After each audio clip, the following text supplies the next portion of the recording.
Hello everyone, পুজো প্রায় চলেই এলো আর তালের সিজনও শেষের দিকে। তাই কাল বিকেলে বাবা 4টে তাল নিয়ে এসেছিল। আজ সকালে সেগুলো ভালো করে ছাড়িয়ে এভাবে রস করে নিলাম।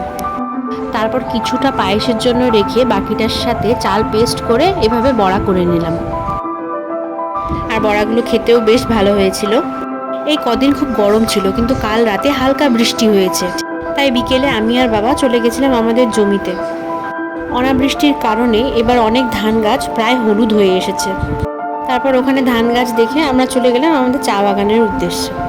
যেহেতু চা বাগানের মধ্যে নিম গাছের হালকা ছায়া থাকে এবং মাঝে মধ্যেই স্প্রিংকলার দিয়ে জল দেওয়া হয়, তাই খুব একটা নষ্ট হয়নি। তারপর যেতে যেতে রাস্তার ধারে কিছু কাশফুল দেখলাম। তারপর সেখান থেকে আমাদের অন্য একটি বাগানে চলে গেলাম। সন্ধ্যা হয়েই আসছিল, তাই আর সাপখোপের ভয়ে ভেতরে যেতে পারলাম না। এই গাছগুলি আমার চোখের সামনে ছোট থেকে বড় হয়ে উঠেছে। এদের কিছু ছোটবেলার ছবিও রয়েছে আমার ফোনে, অন্য কোনো ভিডিওতে দেখাবো। তোমরা কি জানো চা গাছের ফুল দিয়ে বড়া খাওয়া যায়? আমি একবার খেয়েছিলাম, বেশ ভালোই লাগে। তারপর ফেরার সময় কিছু পুঁইশাক নিয়ে বাড়ি চলে এলাম। Good bye.